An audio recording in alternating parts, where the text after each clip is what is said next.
Hello and welcome to the Realvolve presentation here.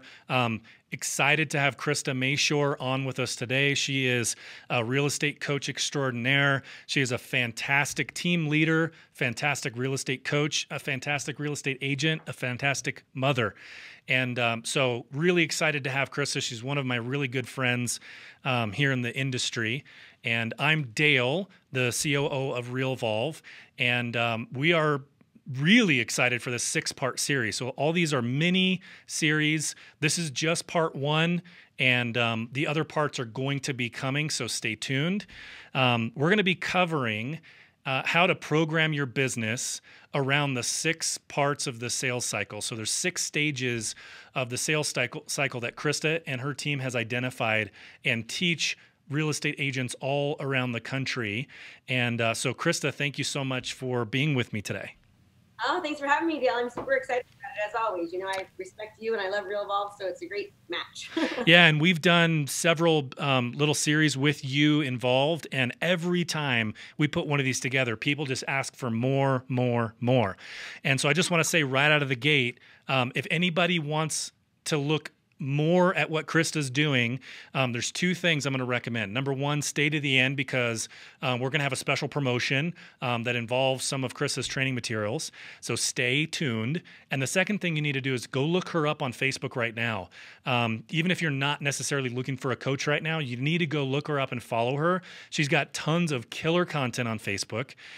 She is the best at video marketing and Facebook marketing that I have ever seen, and not just in the real estate market.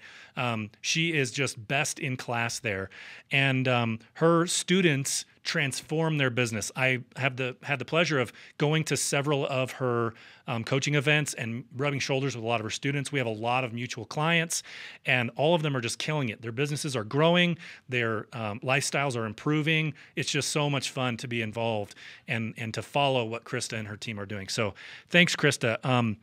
Let's get into the topic of today. So we're going to be covering those 6 cycles, or the six stages in the cycle. And today we're talking about marketing, but why don't you just lay it out for us? So what is this? What are these 6 parts? How did you come up with this? Put it in context for us. Okay, well, first of all, you're making me blush. You were said so many nice things about me. Thank you. I really It's all true. I'm underwhelmingly explaining all of this stuff. that was nice. So basically, many businesses fail, right? And as we know, in real estate, the life cycle of a real estate agent is very, very short.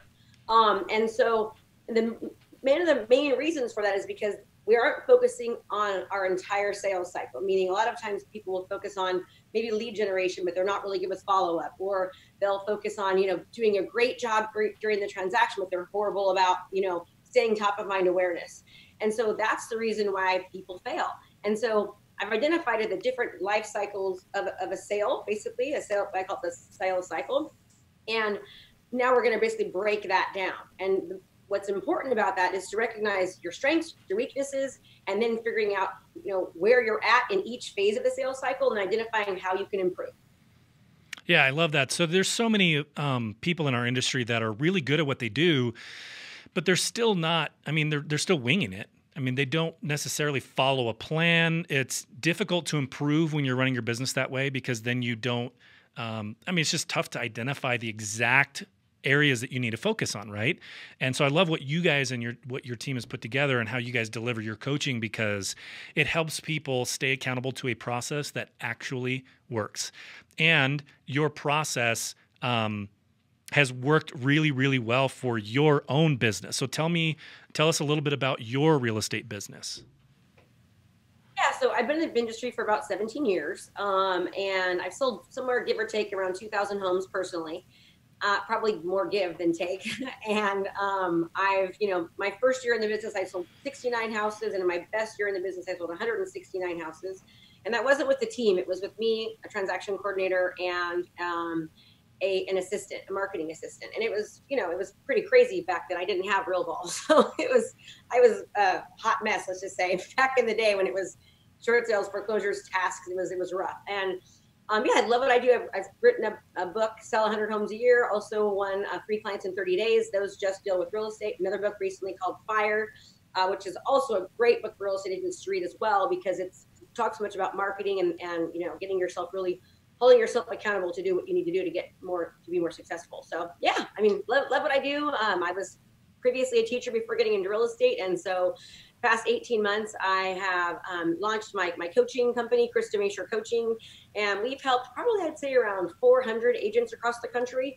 And we've seen people, I mean, absolutely transform their business from going from selling one home a month to 10, and from selling, $15,000 in 1 year to 120,000. We just recently had one of our students say that they have 500x their commission and their gross revenue since they've joined the program. And it's a lot of work, and it absolutely is not a get rich quick or a magic pill. You have to put in a lot. We basically teach agents how to utilize digital marketing, social media, and technology to practice 21st century real estate strategies to really catapult their business. And so it works for everyone, whether you're new in the business, you've been in the business for a long time. We've got agents that are brand spanking new, all the way to agents that are already top producers that know that they need to start utilizing different strategies in their business. All right, so let's get into the 6 steps of the sales cycle. So what are the steps, and what's step 1? So the step 1 is marketing, right? Okay. So step 1 is marketing. It really, really starts there. Step 2 is lead generation. Then we've got lead nurture, which is the hardest part for most agents. We show them how we can do it a little bit easier. Then followed by conversion, and then fulfillment and delivery, and then the 3 R's: retain, refer, and resell. And what I love about this system is that, especially your whole coaching program, it's very comprehensive. And so you're not only just recommending these concepts or these principles to your students, but you're also giving them the tactical execution, the step-by-step on how to do all these things, what tools to use, what technology to use, how to get it all set up. So it's just an amazing step-by-step how to make your business better. So let's start with the step 1, marketing. Yes, marketing. Okay, this is, I've been called the queen of digital marketing for a long, long time. When the real estate market crashed, I was doing really, really well, and then ended up selling a lot of short sales and foreclosures, and worked with about 13 different banks and asset management companies around the country. And all of a sudden, one day, they all dried up. I went from selling, 150-ish homes down to 12, and it was like, oh my gosh, almost overnight. And I realized that I needed to start thinking about my business differently. And so I started researching how the Fortune 500 companies run their business, and basically that's what we're going to get into during this 6-part series. So, I've got slides. I don't know if you want me to share them or not, but I can sure. Okay. Yeah, go for it. I'll go ahead and share my slides here, and I'm going to continue to go back and forth from sharing the slides if that makes sense. So, first of all, in every phase of and you can take a screenshot of this because I'm not going to, we're not going to do this together right now, but in every phase of the sales cycle, you really need to identify what your goals are for marketing. Right now we're focusing on marketing, what your current process is for marketing, and you need to identify 3 things that you can do differently to achieve those goals, or 3 things that you're doing really, really well and improve upon to continue to do good. Because we always tell people, don't focus on your weaknesses, focus on your strengths. However, most real estate agents have a really hard time with marketing. And then also, what is your timeline? So we'll go ahead and start right there. And then I'm going to go ahead and stop the share and kind of go back to me. Let's get into marketing. Now, the first thing that you need to do with marketing is you need to identify who your target audience is. Now, most of you are saying, Krista, that's easy, right? Like it's everyone. People want to buy and sell. I want you to think about something. It's not that broad, all right? People are so afraid to niche, and the riches are in the niches, right? The riches are in the niches, so to speak. And so many real estate agents and people in general are so afraid that if they just pick one specific thing, that they're going to lose out on everything else. And I really want you to get out of that mentality of thinking. Let me give you an example, okay? When I started realizing that I wanted to coach, I'd been told just for years and years, you should be a coach, blah, blah, blah. So one day I decided to go after my dreams. And this process that I'm showing you truly works for anyone. It can work for any local professional, right? Doctors, attorneys, lawyers, CPAs, accountants, everyone. And I could have gone after the whole entire broad market, but instead I decided to niche in just to real estate agents. Right now, we're actually adding lenders in as well, because this absolutely works for lenders, and they're kind of joining. But if I would have gone after the whole world, right, I would most likely not be as successful as we are now. And we've brought this company, within 18 months to just around $5 million of gross profits. By utilizing the exact same strategies that I'm teaching you here. Now, understand, these strategies are also the exact same strategies that I've used in my real estate business. So anything that I teach my students to do, I practice what I preach. I'm eating my own dog food, so to speak, right? And I've been in the top 1% of real estate agents nationwide pretty much the entire time that I've been in the industry. So, it works. So let me get that out there. So identifying who your client avatar is, meaning, who do you want to focus on? Do you want to focus on millennials, or do you want to focus on baby boomers? Do you want to focus on maybe just a certain neighborhood, or maybe an apartment building, or certain high-rise condos? When you do this correctly, the thing that works so well about it is that people will actually, when they think about this thing or that type, they're going to think about you. They are going to identify you. Does that make sense? Mm-hmm. So now you're saying, well, I'm going to lose out. No. When I first got into the industry, there was a lady named Lori Abreu, and she's actually a dear friend of mine. And she had come in from a really high-paying job in the real world, so to speak, right, the business world, and got into real estate. And her focus was on land and rural properties. And I thought, why would she do that? Well, let me tell you, Lori is one of the top producing agents out here. Anytime somebody thinks about land, they're hiring Lori. You've got horse property, Lori's your gal, right? But it has not inhibited her from also selling other properties. She still gets called, like all of us do, from friends and family. But if anyone is researching who to call for rural properties, horse properties, they absolutely are going to Lori. So you want to identify who your target audience is and exactly what it is that you want to specialize in. So when people research you, you'll start showing up, especially, and this is a whole new webinar we should do, which is video repurposing. If you learn how to repurpose your content, you'll start getting higher search engine optimization on Google in this specific field, and you'll start showing up where people are searching. We actually have students that we've taught this to, and within a 3-month time frame, they're showing up on 4 times on the first page of Google, not paid, right? Always Zillow and all that's always first because they're paying tons of, so much money towards it. But imagine being so niched in your marketing that when somebody, Googles, you're showing up 4 times for free on the first page of Google. So that's why it's so important to make sure that you niche. So number 1, identify who your target audience is. Number 2, you've got to think about your branding, right? Before you get out there to the world, before you are, and Dale, I feel like I'm talking a lot. So if you want to get more interactive, just stop me, because this is like, for me, it's like, Yeah, well, so I was thinking, just an anecdotal, something anecdotal that reinforces what you're saying here. I live rural, and I live on a private road with a few dozen other homes, single-family homes, right? And we all have land, and we borrow each other's tractors, etc. And so we all know each other. We get together at least twice a year for a little neighborhood party. Now, there are 2 real estate agents that live on my street that I see every time we get together, twice a year. And they're very involved in the community. Everybody likes them. We do these community emails about stuff that's going on, and it's pretty tight. It's the tightest knit neighborhood I've ever lived in. And yet somebody that's been living on that street for the last 20 years listed with an agent, I'm just going to call him Michael, not one of the 2 that lives on my street, but this other guy, Michael. Now, if I drive down the street, I see Michael's signs out all over the place in my community. So we live in Black Forest, Colorado. He is everywhere. He dominates. And he dominates so much that even my neighbors don't use the real estate agents that they're friends with. They still use this guy, Michael, because he is the Black Forest real estate guy. See? Because he's niching down. And he is niching down. Like, people know. Lori kicks my butt. They don't call me to sell, and I'm the top agent in the area.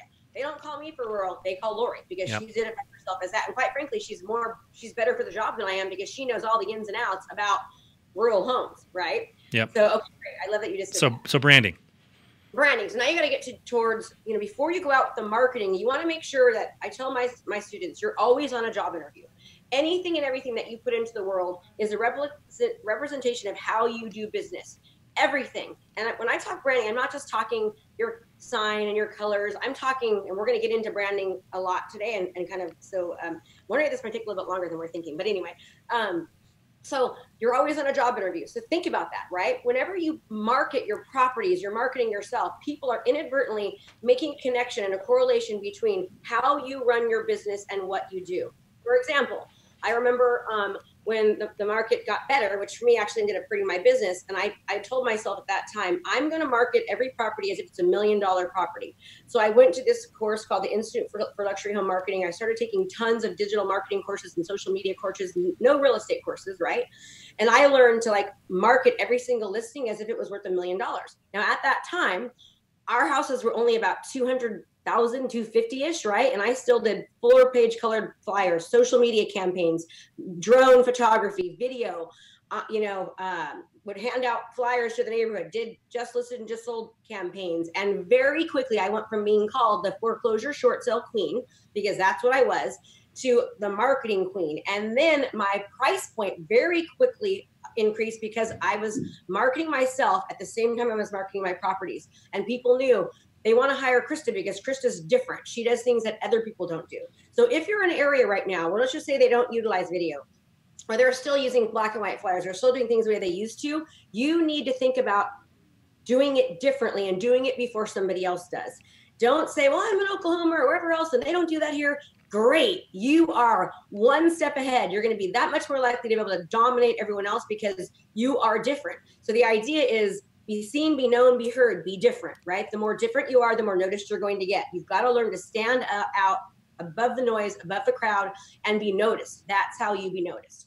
So yeah, one thing I've heard so many real estate agents, I think they fall into this temptation to use the fact that their market's a little bit different as an excuse to not do things. And that seems like a major mistake.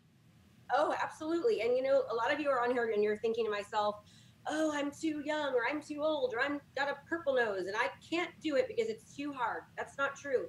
It's just different, right? You've got to understand that different doesn't mean hard.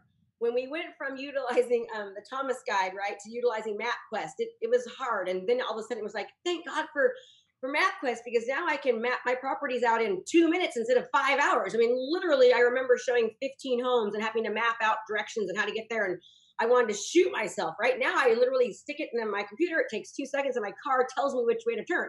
So, but initially when they started MapQuest, or, I was like, oh, this is hard. It's hard until it's not. So just tell yourself that. And remember, your words have power. What you tell yourself has power. So if you tell yourself you can't, if you tell yourself it's too hard, if you tell yourself you're too young or too old, that's going to replicate true. So make sure you always tell yourself that you can, and keep thinking that way. The other thing with your marketing, you want to say, what message are you trying to convey? So your messaging is really, really important in your branding, in your marketing, right? So people think marketing, before you get out there and you do your flyers and you do your videos and you do your campaigns, you've got to understand, what message am I trying to convey? Another quick story. So I remember when I got into the industry, if you know my story, I ended up getting divorced, and right when I got into real estate, and my goal was to play real estate part-time. My daughter got really, really sick. She actually contracted spinal meningitis and had multiple strokes and kidney failure. And they basically told us that she was going to die. She's perfect now. Actually, she just turned 18, but they also told me that you can expect her to have issues. So I quit my full-time safe, secure teaching job. And my goal was to be a stay-at-home mom and just play real estate, right? Sell 2-3 homes a year, make what I was making as a teacher, which is crazy. And then I found out my husband was having her. So I woke up, he was gone. I had two young daughters. We were just had bought in a brand new house, empty bank accounts, and I was just like, oh my God, right? And so I had to completely change where I was at. So my point to that is I was single, okay? And if you've ever gone through a divorce, I was a hot mess, obviously, and I missed being with somebody. So I dressed a little bit more provocatively, and I wore, my boobs would hang out a little bit too much, like they shouldn't, right? So my broker said to me, you need to change the way you dress and blah, blah, blah. And I was like, oh, don't tell me what to do. I'm going to dress how I want. Well, finally, after a couple of years, I got smart. And I thought, I think I should change how I dress. I ended up meeting my new husband, love of my life. And so I went to Black House White Market. I changed how I was dressing, wore completely, professional clothes. And all of a sudden I started attracting a different type of client again, right? I started attracting higher priced homes. And I was like, wow, there's something about this. So you've got to understand, who are you trying to attract? What message are you trying to convey in your marketing? And then all of your marketing should absolutely replicate that, right? Then you also have to plan. You're going to need a budget. You need to plan how often, how much money are you going to be willing to spend. I personally spend about 30%, if not more, of my every commission check that I get towards my marketing. With marketing, the more that you spend, the more you make. Meaning, if you spend $5, you're going to get, $5 back. But when you spend $50, you get 500 back, because of the fact that people are seeing you over and over again. And it's like the momentum and the accumulation of it. So you've got to also do a budget. You are entrepreneurs, you're business owners. You've got to think about it like that. And so many agents are afraid, and lenders are afraid to spend money that they don't market. And I'll tell you what, the more you market, the more you'll make. Everyone repeat that. The more you market, the more you'll make, right? So the more money that you spend towards your marketing, you also will make more. So you've got to ask yourself that, okay, how much am I going to spend, right? So plan that out. How often am I going to do it? One of the biggest mistakes that I see agents doing is they'll do a just listed card, let's say, right? And they do it one time, or they do it 3 times and they stop. Well, you should never have started in the first place. If you're going to do I call it location domination, where you pick a neighborhood and that's going to be your neighborhood. And if you just do it like once a month, they don't remember. You've got to do it consistently, right? The idea is to do it 6 weeks in a row, 6 weeks, right? For 6 weeks. Then after that, every 2 weeks, you want to send them something. But most agents will send something that's poor quality. It's black and white. It doesn't convey the same message every time. And then they stop. They do it for 3 months and they stop because they don't see the results. Well, you're not going to receive the results until probably month 6, 7, or 8. And then all of a sudden it's like, wow, I'm seeing this person everywhere. Because you have to think about something. People are only ready when they're ready. But as soon as they are ready, they remember continuing to see your stuff. And they go, all of a sudden, instead of just throwing away that piece, they then go, wow, I've been getting this for a year. This must be the person. Let me call them. Okay. So make sure you plan and you give it the time that it takes, the money that it takes. Also, your investment of time. It's going to not only take money investment, but also a time investment. So you've got to really understand, how much time am I willing to take? And you need to plan that in your work week, right? For me, I plan my work week for success. And there's certain days that I educate myself. There's certain days that I take my marketing and I improve it, right? How do I make myself, look better? As far as how I appear out there. If you're still utilizing that same picture from 1920, take an updated professional picture. Let people see yourself. You really should change it every couple years. I recently just got my hair changed. I used to have long blonde hair, and I have had to change everything, right? Because I have a new look now. I want people to remember me as who I am now. So when I walk in that door, they make that connection. I've never seen a real estate agent have an out-of-date photo. I don't know what you're talking about. Isn't that so funny? It's so funny. I mean, that's funny. That's just one of those things. It's just a pain in the neck to get done, but you've got to do it, right? You've got to do it. Okay, so that's been great. So if there's any questions so far, if anybody has any ideas of things they're thinking about, like, well, I wish you would talk about this later, be sure to reach out to Realvolve and we'll get back on another call. Yeah, so we still have, like we talked about marketing today. We're going to be talking about lead gen, lead nurture, conversation, fulfillment, and delivery, and then the 3 R's. Does your CRM play a big role in how you market? I know it definitely plays a bigger role down the line. Yeah, absolutely. And the reason being is because with our marketing, we do a lot of social media campaigns. And we actually have all of our social media campaigns attached with Realvolve. And so then all the leads automatically go into our Realvolve campaigns, and then our workflows are started, right? Mm-hmm. And so Realvolve is it's a part of every single aspect of it. I like it. Okay, so just to recap a couple of the points that you brought up, you got to establish a niche, right? You got to establish your branding. You've got to be willing to spend money on marketing to make money in your business. And you said 30% is where you're at now. Yes. And people probably more, honestly. I mean, like one of the things I have is a billboard, and most agents will say, like, and it's $24,000 a year I spend on that billboard, right? But I'll tell you what, I hear every single day, I see you every day on Highway 4. I mean, and I hear that. Ours is a digital billboard, so we do things, we change it up, and we try to involve the community as much as possible. But a lot of people would say, well, wow, Krista, that's a lot. But when they see me on social media, when they see my signs, when they see my billboard, when they see my videos, when they see my just listed, my just sold cards, all of that, all it states is Krista is the person I want to go to. Right. And remember, I eat my own dog food. So everything I'm telling you to do, I absolutely do myself. And it works, obviously. I love your questions. You're great. So let's get into now just your audience. So when you think about who you're trying to, you'll save money if you really can truly identify who it is that you're wanting to reach, right? Because once you know all these things about him, you know how to curtail your marketing to reach that audience. Remember, jack of all trades, master of none. You've got to really understand how important niching is in your marketing. So you want to figure out who exactly are you trying to reach, right? Who are they? And I literally, when I was going to I called them a client avatar. When I was looking for my client avatar for coaching, I mean, I had pictures in my bathroom of women because my client avatar was mostly women. Now we've got men too, right? So I was kind of wrong on that, but I had pictures of them. So I had one board of women, one board of men.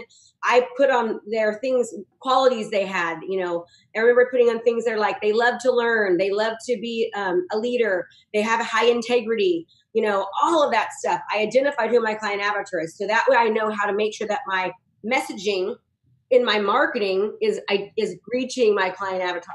You want to ask yourself things like, where do they shop and what do they like?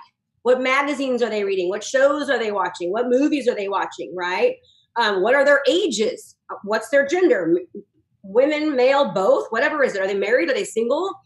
What are their interests? And what do they do on their free time? What's their education level? I mean, all of this is so important because once you know this, again, remember, you can curtail your marketing to reach that person, right? So if my client avatar is a millennial, I'm going to have a much different message than if I'm going after somebody who's retired, right? Or somebody who's maybe trying to move up. If I'm looking for a first-time seller, a first-time buyer, I'm going to be having a different marketing message than I am going after somebody who's maybe moving up to their next level, right? Or somebody who's moving locally or moving out of the state. So once you know that, and gosh, I want you to hear me right now, everyone. The more that you can niche yourself, the floodgates are going to open in that arena, but you're still going to have just as much business as you ever had before because you still get the referrals, you still get the friends, you still meet somebody, they like you. I mean, all the other stuff still happens, but you want to be able to show up in that one arena.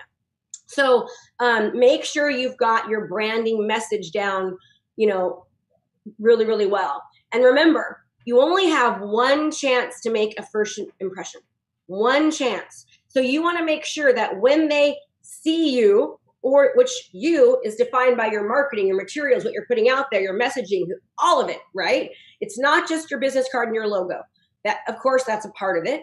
It's everything else. You only have one time to make a first impression. You're always on a job interview. Make sure you do that. And remember, again, it's not just logo, website, colors, card. It is so much more. You want to think about what kind of your brand is, your personality, right? It's what's your vision? It's your values. It's your attributes. It's your benefits. It's your positioning. All of that represents your brand, and your brand goes into your marketing. You want to ask your questions of this. How do I want my community as part of my brand to react to me? How do I want them to relate to me?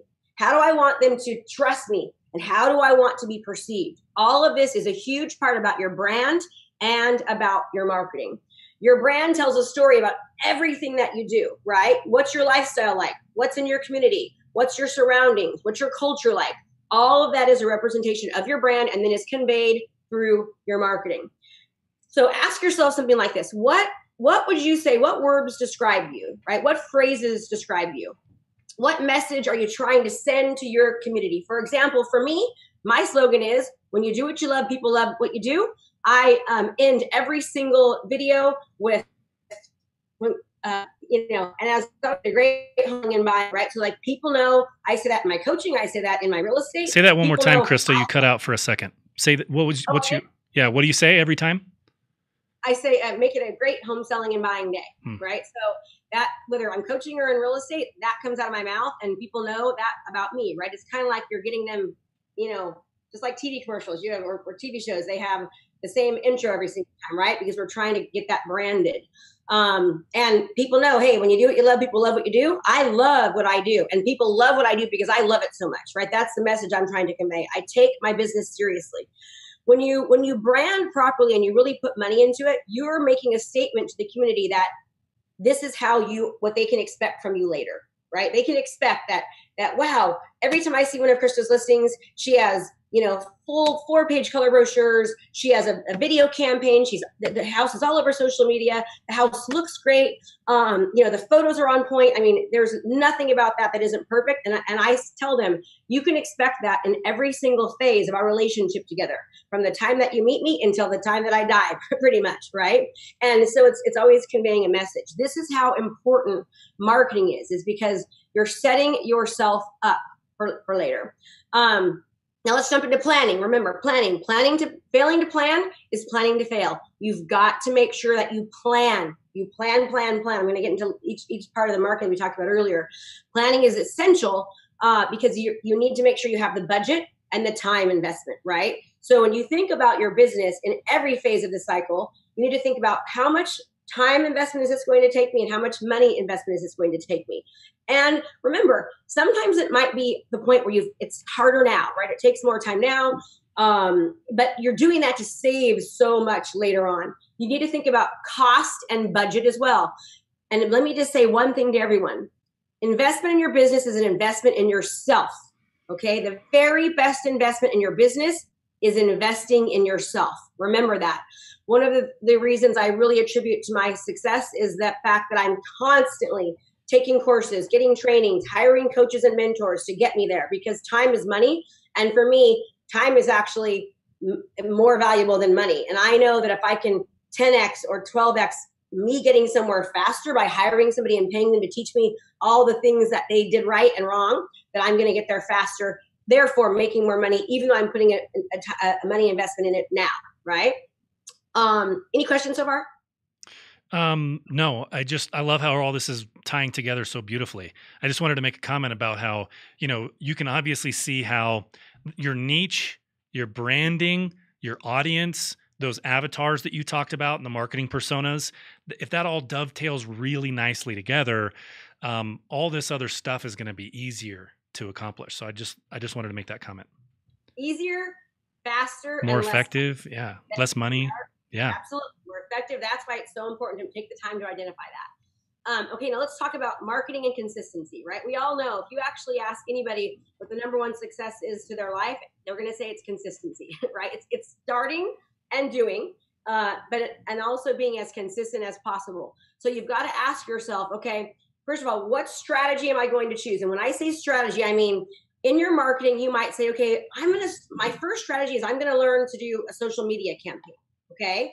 So you need to figure out, okay, so what platform are you going to utilize with that? Social media means Facebook, Instagram, Twitter, YouTube. Don't pick them all. Pick one, commit to doing it well, choose one, calendar it out, set aside a budget for it, set aside the time for it, master it, and do not choose another one until you've mastered that one. Then pick another strategy, right? And do not get rid of don't stop doing the first strategy. Keep doing Facebook and then add YouTube once you've mastered it and you've got that place. So many people, they get excited and they're like, oh my gosh, I want to do this and this and this. And they get so overwhelmed that they shut down and they do nothing. So just give yourself the freedom to do one thing. Give yourself and congratulate yourself and realize that you're moving forward before moving on. Don't commit to doing too much. So very, very important. When you think about your investment of money, okay, you might need to get a loan. All right. And I honestly, let me ask you a question, Dale, and answer it how you would. Don't try to play with me, but answer really, is blood good or bad? Is blood good or bad? Blood's good. Blood's good. Okay. Now it depends though, really, right? If you actually get a blood transfusion that has AIDS in it, blood is bad. If you have your blood pour over the car accident, that's bad, right? You want your blood in your body, correct? Right. So let me ask you another question. Is getting a loan or investing in yourself or, is that good or bad? I think it's good. Okay, so most people wouldn't say, or say debt. Is debt good or bad? Yeah, debt is bad. Negative connotation with the word debt. Okay, but it depends if the debt that you have was accumulated because you have liabilities, you have a debt because you're spending too much money, you're going out to dinner, you're buying that car, you're taking that vacation, you can't afford, or if you have some debt because you made a loan and you made an investment in yourself, made an investment in your business so that you can get where you want to go quicker, then that's good to have that, right? Mm-hmm. So it really, really depends. So when I'm thinking money right now, I want you just to give yourself permission to be open to hearing me, because I will tell you what, I have been getting loans since the day that I started college. I was in a foster home in high school, group home, juvenile hall. I was that kid. And when I decided to change my life, I ended up getting a loan, putting myself through college without any help, working full time. And that was one of the best investments I ever made. Right. Then I got my master's degree and I became a teacher. I got a loan for that. I will tell you that me being a teacher is helped me be an amazing coach, right? I didn't like having the $30,000 debt, but I'll tell you what, people take me when they see me and they realize I'm educated. I've got a master's degree. I've got a bachelor's degree. I've got 18,000, I'm exaggerating, but designations under my name, right? So they know that, and those all cost money, but those have helped me make more money. So when you think about the money it's going to cost, just understand that. So when you're thinking about money, can you do partnerships instead? Be resourceful. Maybe you're good at something and not good at something else. You can do trade work, right? Take a percentage of every single closing. And for example, if somebody walked into your office right now, Dale, and they said, Dale, you're going to have to take a 6% pay cut or you're going to have to quit. What would you do? I would take the pay cut. You make it work, wouldn't you? Even though right now you're saying, I can't afford it. Oh my God, you would make it work. So when you get your commission check, you take 15% of that, start with that. And then you're going to not even see it, put it into a marketing allowance and you'll make it work, right? So you're thinking, I need the money. Nope, you'll make it work. And I would set something up with your broker where you don't even see it. It automatically goes somewhere. So you're not having to make that transfer. That money will make you more money later. Mm-hmm. Then I want you to think about, maybe you can hire a teenager, a stay-at-home mom or dad. You can hire a family member. How can you figure out how to make it work so you can actually get that marketing budget there? Now let's talk about time in your marketing. Can you get up earlier? Can you go to bed later? What are you doing that are time wasters? Are you on Facebook too much? Are you, gossiping too much? Are you sleeping too much? Are you, we all have that thing that, are you drinking maybe too much wine at night? Sometimes I have that problem, right? Like, what are you doing that if you stop doing, you'd have more time, right? And how committed are you to that process? Maybe you need to start saying no more, right? Maybe you need to start saying no more, and that will be helpful. And then lastly, as far as the marketing goes, education should be the root of a large portion of your marketing. And remember, serve, don't sell, okay? In your marketing, you don't want to scream, I'm the best person in the world. I'm number one. Oh my God, hire me. Your marketing should convey, I want to help you. How do I make your life easier? How do I make your life better? You're giving tips, you're giving tricks, you're constantly educating the community. Anything real estate related or community related, you're that go-to marketing resource.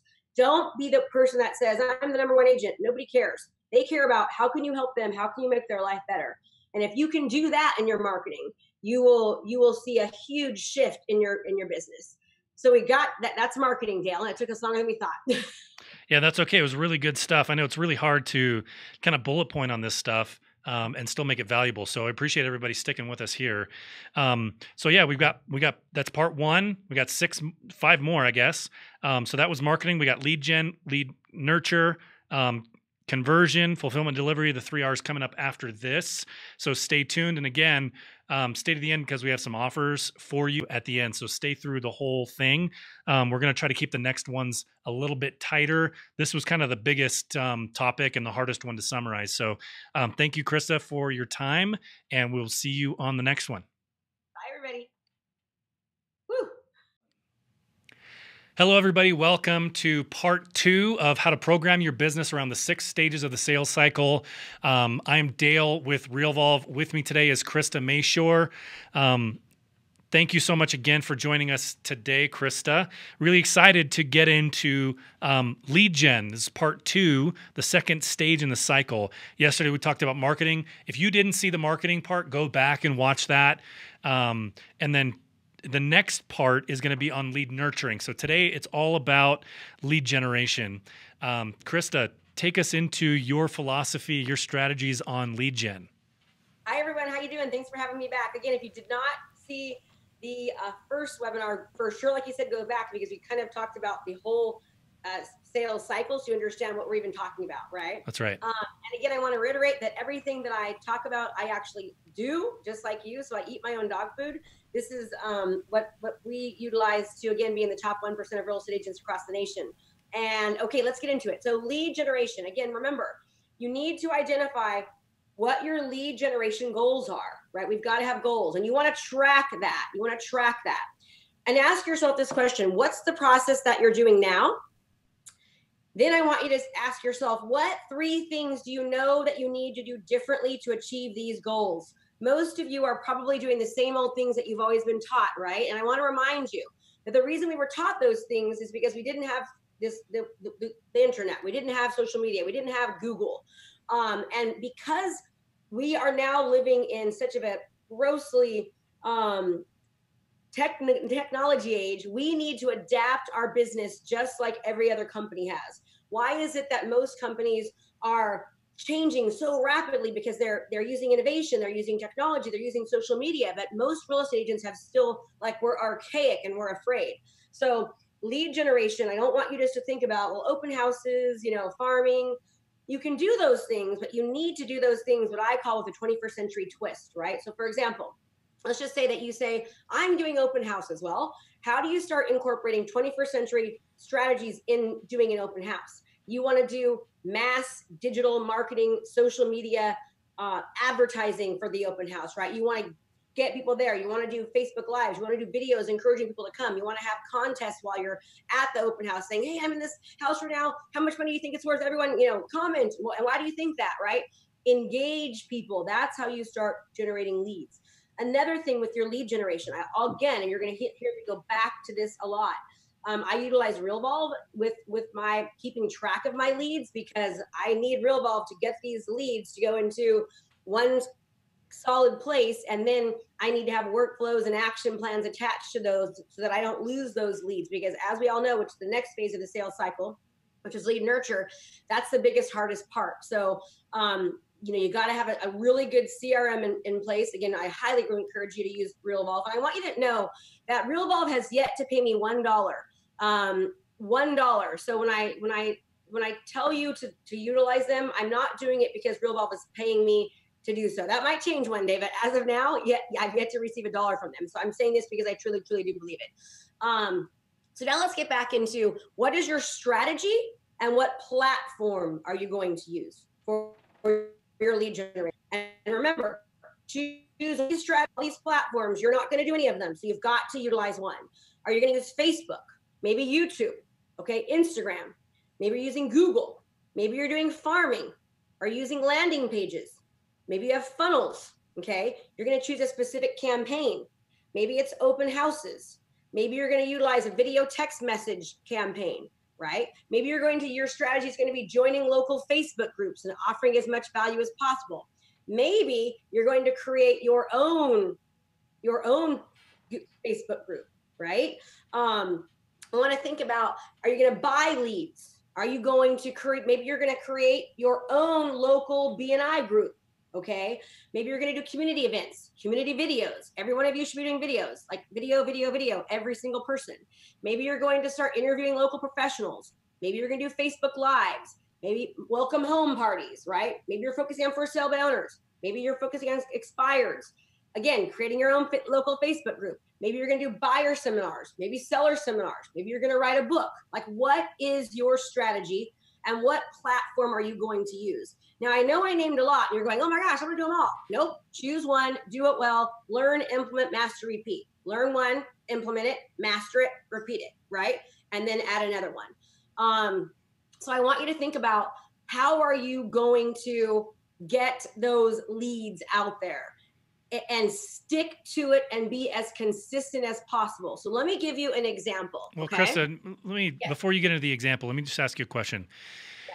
So of the infinite number of possibilities of the different marketing channels that I could potentially get into, how do I decide then How do I decide which one to start with?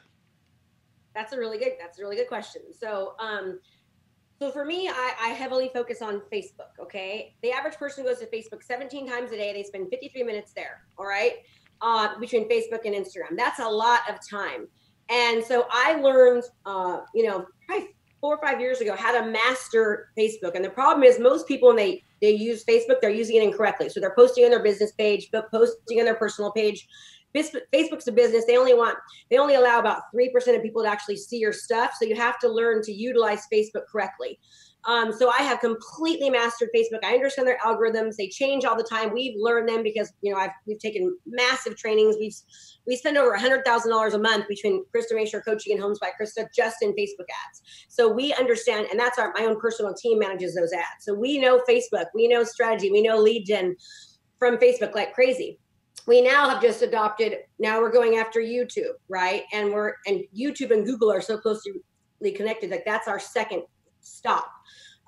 So I chose Facebook. So find one that you're comfortable with and then just master it. And here's the deal. You're not going to be comfortable in the beginning. That's okay. Take a breath.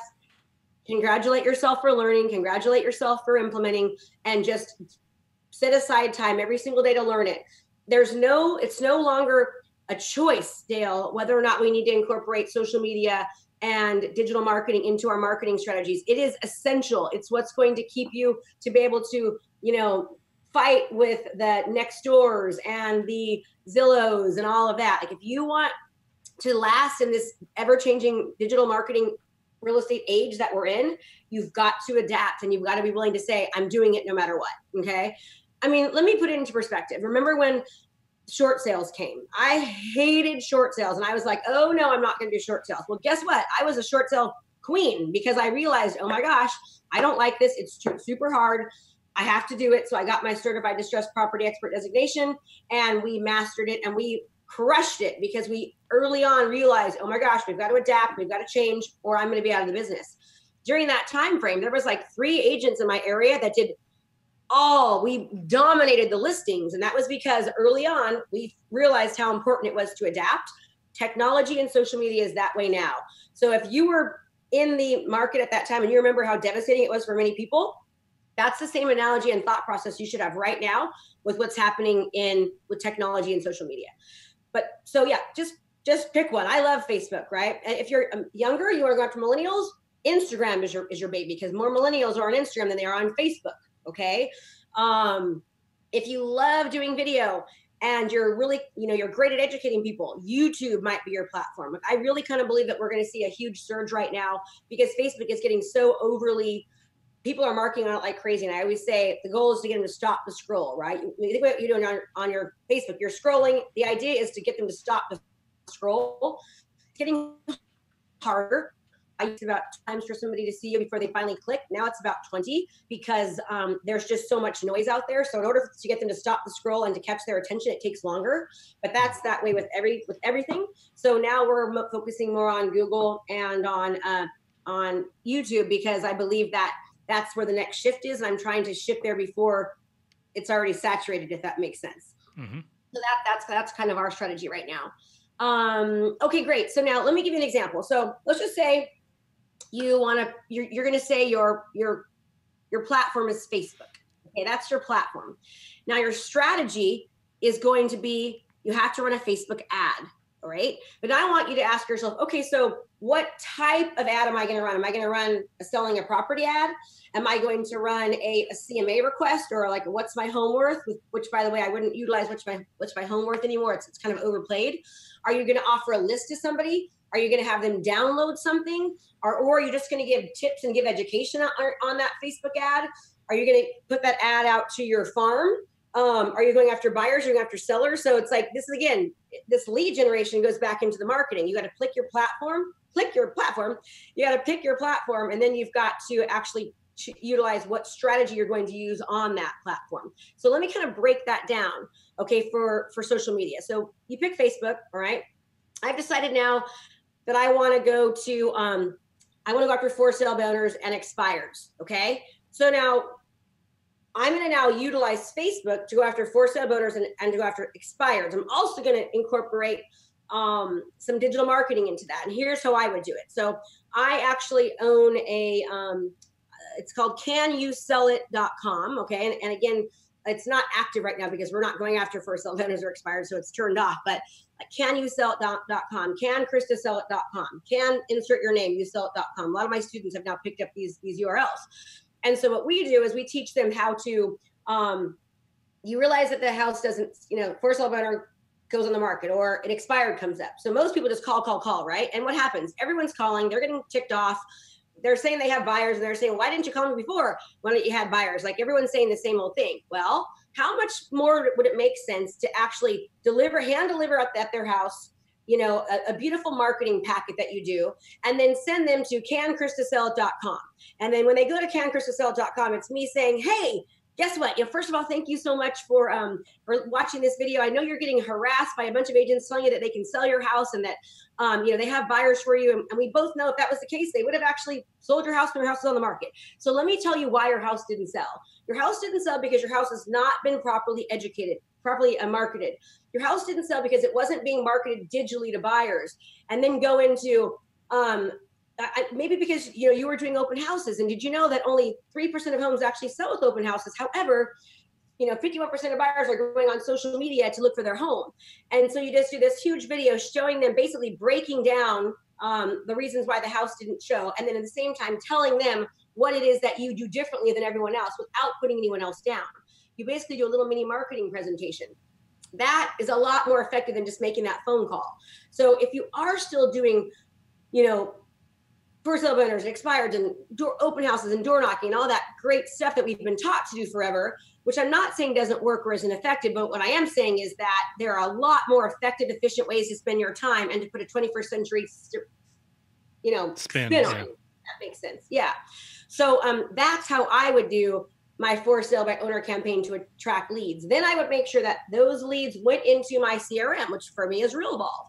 And then at that point, I'm following that up with not just automation. I'm putting myself into this lead generation, now nurturing sequence where I'm making phone calls. I'm doing video text messages. I'm, sending them to a landing page. I'm putting them through a funnel, right? Then once this buyer goes to the canyoussellit.com, then I'm putting them through another funnel where I say, okay, now check out this landing page where it's all about the selling process and marketing and a listing presentation. And there's literally 20 videos that shows them exactly what makes you different and all that great stuff. And we actually have that. And we actually have given all those scripts and that strategy and the funnel to all of our students. And it's just working wonderfully. Great way to get leads. And also what is you don't just want a bazillion leads. You don't want 1,000 leads a month. You really don't. It's so much more effective to have maybe 50 leads or 100 leads that you brought down your funnel, right? You've brought through your Facebook marketing campaigns, and you can show and track that these people have watched, videos, and they continue to watch. And then I say, hey, can you please, I want your selling tip guide. I want your buyer tip guide after they've gone down that funnel, because I know that once that person is at step 2, 3, or 4 of my funnel, they're way more qualified to buy and they're more serious. And I'm not going to spend so much time spinning my wheels, right? That is proper lead generation. I love it. So that's kind of those two steps that you said: identify the platform and then identify your strategy on the lead gen side. We talked a lot in the last series. If you didn't catch it, we talked a lot about branding, about your niche, about how to choose your marketing persona, your avatars. So if you didn't watch that, go back and watch it. And then tomorrow, we are going to be talking about lead nurturing. And as Krista has said, one of the most difficult parts to get right for a lot of real estate agents. So stay tuned for part 3 of the 6-part how to program your business around the 6 stages of the sales cycle with Krista Mashore. And then stay tuned to the end, because we're going to be giving you guys some exclusive offers when you get to the end of this series. So thanks again for joining us today, and we will see you on the next one. Have a great day, everyone. Bye.